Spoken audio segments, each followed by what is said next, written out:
Hindi ba kayo laging kumakain? Hindi. Gaano kayo kadalas na hindi kumakain? Isang araw. Isang buong araw hindi kayo kumakain? Paano ka nga ba mabubuhay? Meron!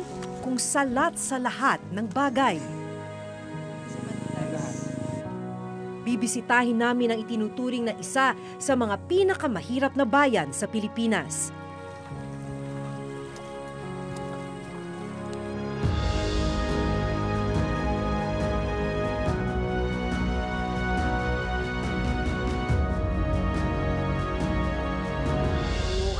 Tungod, sampag pasangyaw, sampag... Sa lugar kung saan ang mga may karamdaman, inaabutan na lang daw ng kamatayan. Ay, masakit nga po ay. Gawa lang. Kaya pa mabuhay. Pero wala naman, doktor.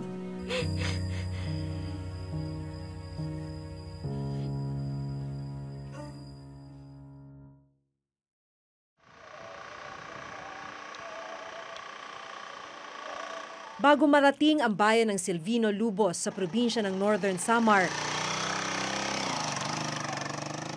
ito ang kailangan naming daanan. Matarik, lubak-lubak, at maputik na kalsada.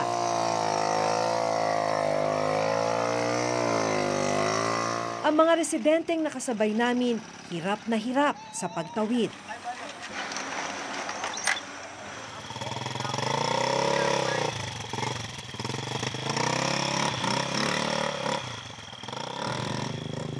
Hindi biro makarating sa bayan. Kasi mula dun sa putol na yung highway, kailangan lakarin mo na tong rough road na to. Tapos, kailangan dumaan ka dito sa sapa na to para marating yung bangka. Tapos yung bangka, yun na yung maghahatid sa'yo dun sa mismong bayan. Ang iba, hirap ding maibiyahe ang kanilang kalakal.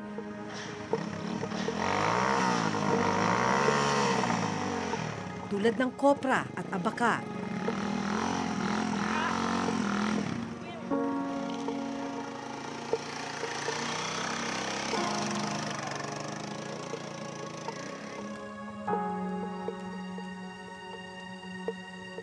Nagpasya kaming lakarin na lang ang kalsada. Kasi madulas.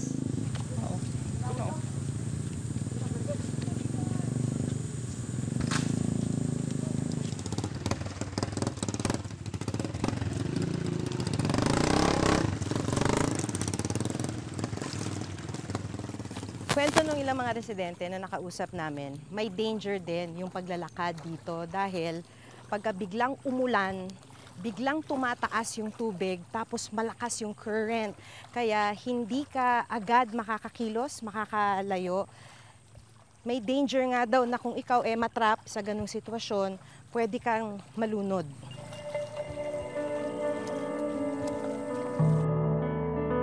Makalipas ang nasa 15 minutong paglalakad, narating namin ang isang ilog.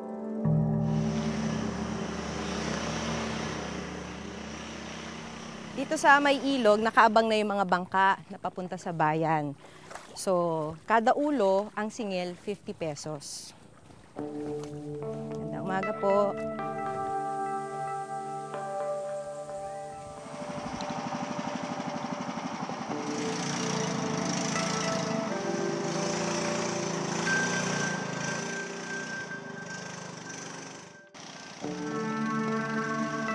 Pagkatapos ng 2 oras na biyahe mula sa sentro ng Northern Samar, narating namin ang barangay poblasyon sa bayan ng Silvino Lubos. Morning po!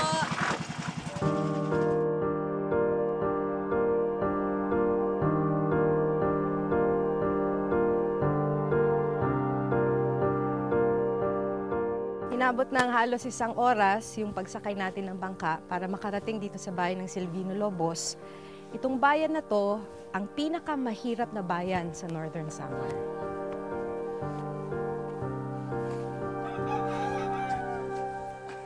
Sa may pantalan, nakilala ko ang 10 taong gulang na si Jules. kasama ang kanyang mga kaibigan. Nagbabaka sakali raw silang may darating para magpabuhat ng bagahe. Importante na may magpabuhat sa'yo. Bakit? Para saan yung pera? Minsan sa eskwelahan. Minsan pupunta ko sa sulok para makakita. Pag isang daan, pinupunta ko sa bahay pambili ng salinas. At bigas.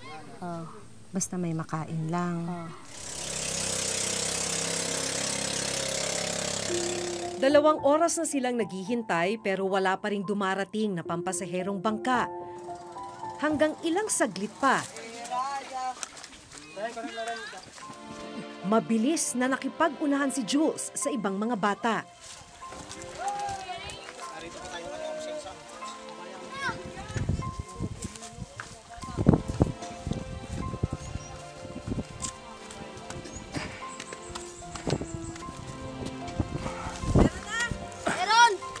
Tumatangulay.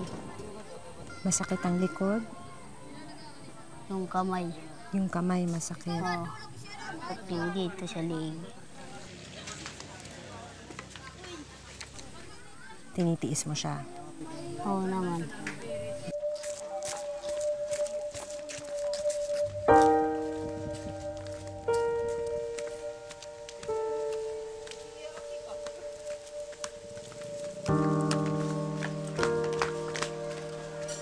₱5 hanggang ₱10 lang ang inaabot sa kanila ng mga nagpapabuhat. Kulang pang pambili ng pagkain. 10 pesos. Anong bibili mo dyan? Ipon lang muna. Nung umagang yon, wala pa palang laman ang tiyan niya. Pag pananghalian, wala. Bago ka matulog, wala. Oras na ng pananghalian, nagpa siya kaming samahan si Jules pauwi sa kanilang bahay. So anong ginagawa mo pagka wala ng pagkain? Ito sa bahay. Tinutulog mo na lang na gutom ka? Ito yung kuprasan namin. Ito ang koprahan? Oo. So nagkokopra ka rin? Nagbubuhat ka rin? Oo naman. Ba't hindi kayo nagkokopra ngayon? Wala pa. Pagdating sa bahay, sinalubong ako ng lolo ni Jules na si Lolo Juanito. Hindi namin inasahan ang matutuklasan namin dito. Condolences po. Ano ho nangyari dun sa apo niyo? Yung sakit, yung mata, nagkasakit. Yung naniniring yung mata. Sa uma. Ngayon, dinala dito sa amin. Dinala dito sa bahay. Nag-asinte doon yung mga midwife. Wala kami dyan doktor eh. Masakit nga po eh. Gawa lang. Kaya pa mabuhay. Pero wala naman doktor.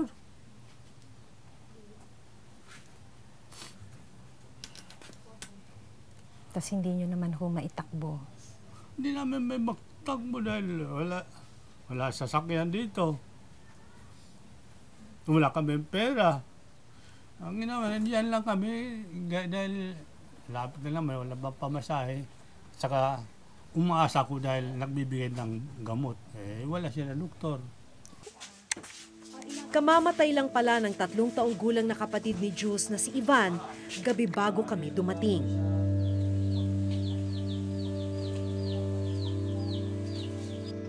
Kwento ni Lolo Juanito at ng tatay ni Jules na si July, bigla na lang nahirapang huminga at nanilaw ang mga mata ni Ivan. Dinala nila ang bata sa Rural Health Unit sa bayan pero paracetamol lang ang naibigay dito. Masakit sa loob ko. Gawa na kahit mabuhay. Bakit namatay? 2 oras ang layo ng pinakamalapit na ospital sa kanilang bayan na kailangan pang tawirin ng bangka at habal-habal. Panghihinayang ni July, madadala na sana niya si Ivan sa ospital matapos siyang makapangutang ng 3,000 pesos na pambayad sa sasakyan at paunang bayad sa ospital. Pero hindi na ito inabutan ng bata. Pag uwi ko dito, ayun yung bata.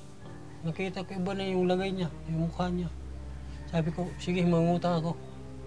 Pumunta ko doon sa sa barangay 1. nakautang ako ng, ng 3,000. Pambayad ko sana yung kupra. Tapos nakahiram ako ng motor. Sabi ko sa asawa ko, magbihis ka, alis tayo. Nung nagbibihis siya, nakita ko yung bata, gumanon. Binuhat ko agad, pinarga ko.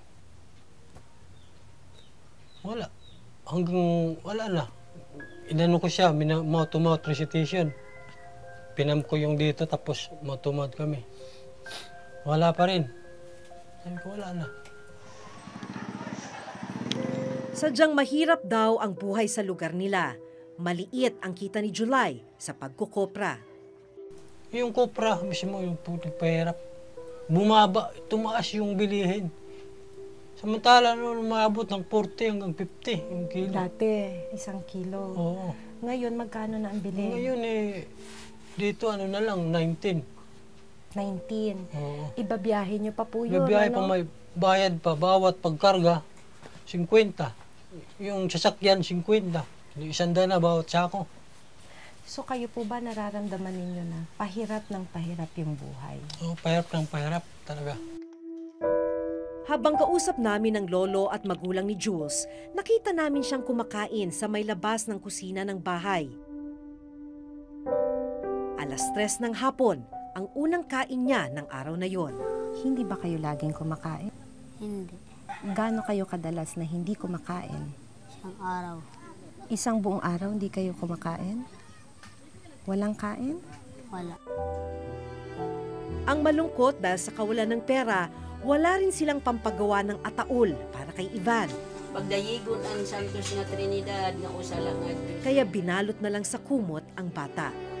Punuan, tungod, sa pagpasangyaw, sa pagtuo, sa waray sugat, nga kamaubay, o kamaluluuyo, pasay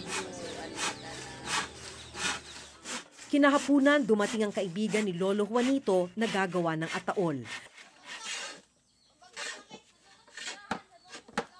Si Lolo Budok nagmalasakit, nagawa ng ataol si Ivan.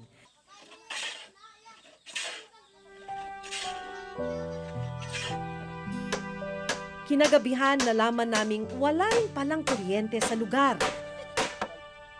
Kahit madilim, nagpatuloy si Lolo Budok sa pagpapanday ng ataol.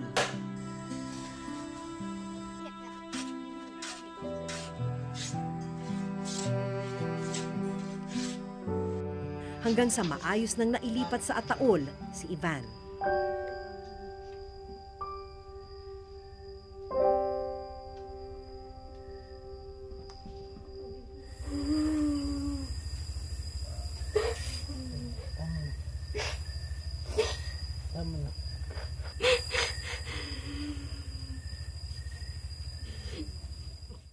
Kulang ng pagkain yung pamilya, kulang ng pagkain ng mga bata, ayun, magre-resulta ng malnourishment yung mga bata.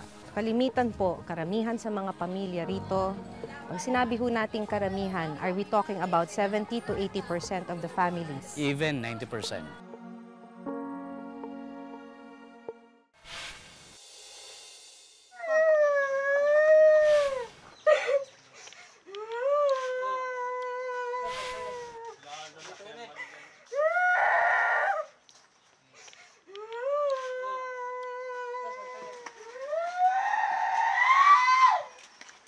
Dahil hindi na embalsamo, kinailangang ilibing kaagad ang bata kinabukasan.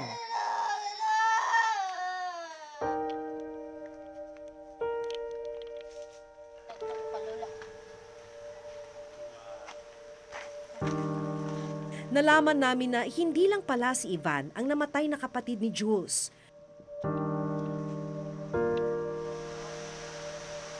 Noong 2003, namatay din ang nooy 3 buwang gulang niyang kapatid sa hindi na lamang dahilan. Nitong nakaraang taon, namatay din ang lola ni Jules. Huli na nang maisugod siya sa ospital na 2 oras ang layo mula sa kanilang lugar. Na-stroke ng high blood. Ay, wala kami doktor doon ng ospital. Hindi na ng ospital.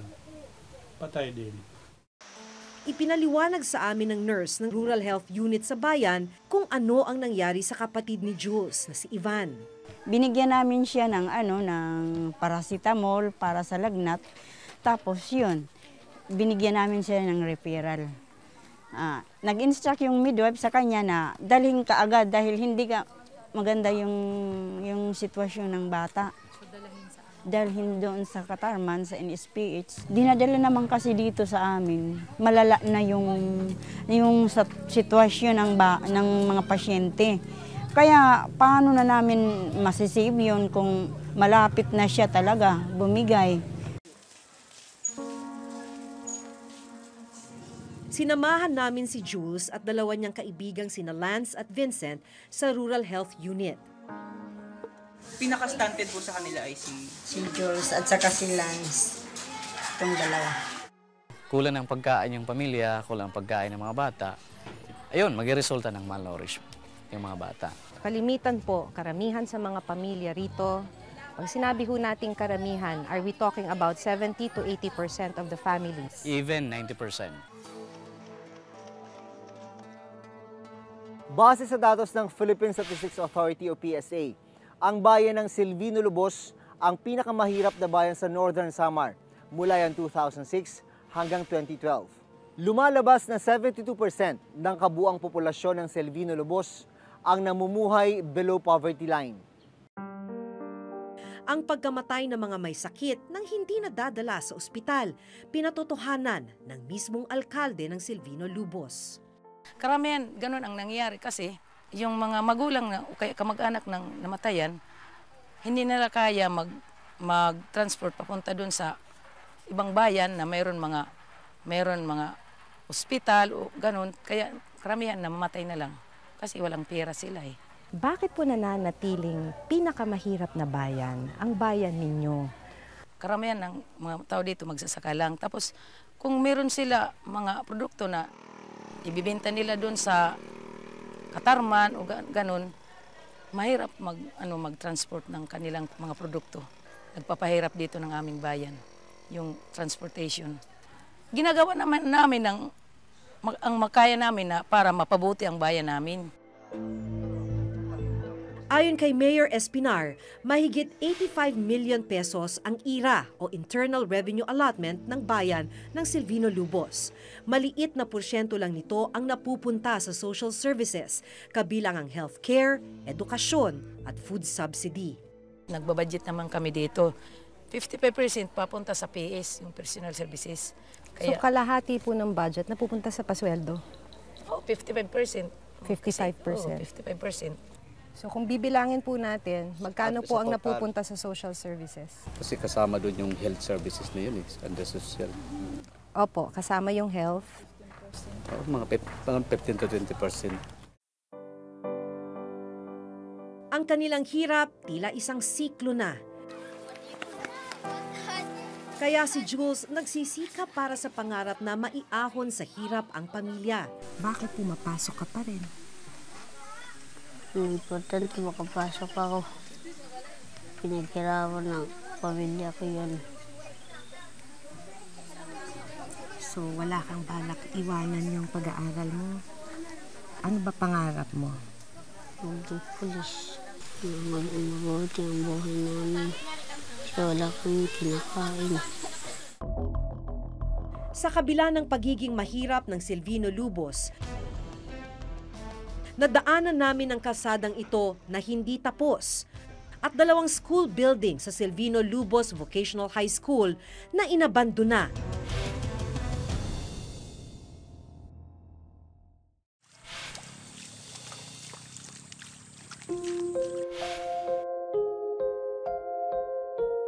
Ay, masakit nga po eh. Gawa lang. Kaya pa mabuhay. Pero wala naman, doktor. Sa kabila ng pagiging mahirap ng Silvino Lubos, nadaanan namin ang kalsadang ito na hindi tapos. Parang andyan naman yung hope na paunti-unti magkakaroon ng kalsada. Pero so far, hindi pa rin natatapos.